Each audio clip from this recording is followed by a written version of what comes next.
ಹೆಣ್ಣು ಮದ್ವೆ ಆದಾಗ ಗಂಡಂಗೆ ನೆರಳಾಗ್ತಾಳೆ.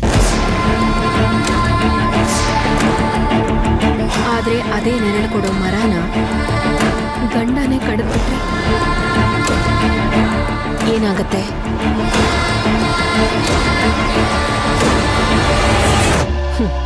ಇವತ್ ನಿನ್ ಬದುಕಲಾಗಿರೋದು ಅದೇ. ನೀನ್ ಯಾಕೆ ಅವನಿಗೋಸ್ಕರ ಕಣ್ಣೀರ್ ಹಾಕ್ತಿದ್ಯಾ?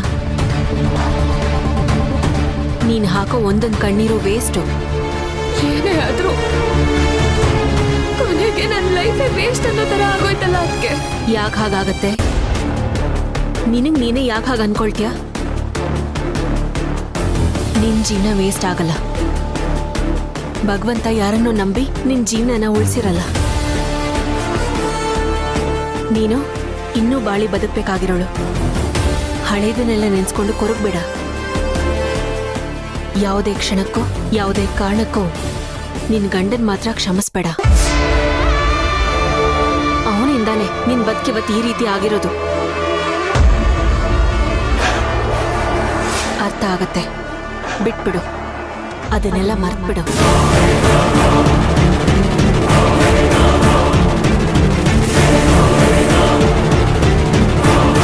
ಮಾತ್ರ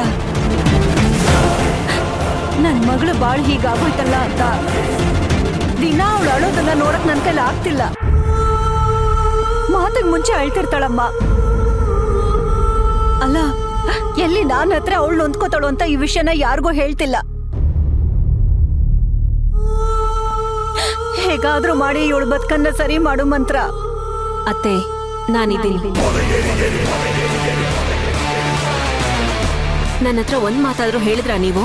ಯಾವಾಗ್ಲೂ ವಿಷಯ ಕೇಳಿದ್ರೆ ನೀವೆಲ್ಲಾ ಕಡೆ ನನ್ನ ಬಾಯಿ ಮುಚ್ಚಿದ್ರಿ. ಇವತ್ತೇ ಇದಕ್ಕೊಂದು ಕೊನೆ ಆಡ್ತೀನಿ. ಸುಕೃತಂಗೆ ಒಳ್ಳೆ ಬದುಕು ಕಟ್ಕೊಡೋ ಜವಾಬ್ದಾರಿ ನಂದು. ಸುಕೃತ, ಧೈರ್ಯವಾಗಿರು, ಕರ್ಕೊಂಡು ಹೋಗಿ. ಮಂತ್ರ, ನನಗೆಷ್ಟು ಸಂತೋಷ ಆಗ್ತಿದೆ ಗೊತ್ತಾ? ನನ್ನ ನಂತರ ನನ್ನ ಮಗಳು ಬದುಕು ಹೆಂಗಪ್ಪ ಅಂತ ಯೋಚನೆ ಆಗೋಗಿತ್ತು. ಆದ್ರೆ ನೀನಿದ್ಯಲ್ಲ, ನನ್ನ ಮಗಳಿಗೊಂದು ಒಳ್ಳೆ ಬದುಕು ಕಟ್ಕೊಡ್ತೀಯ, ಆ ನಂಬಿಕೆ ನನಗಿದೆ. ಕರ್ಕೊಂಡು ಹೋಗಿ.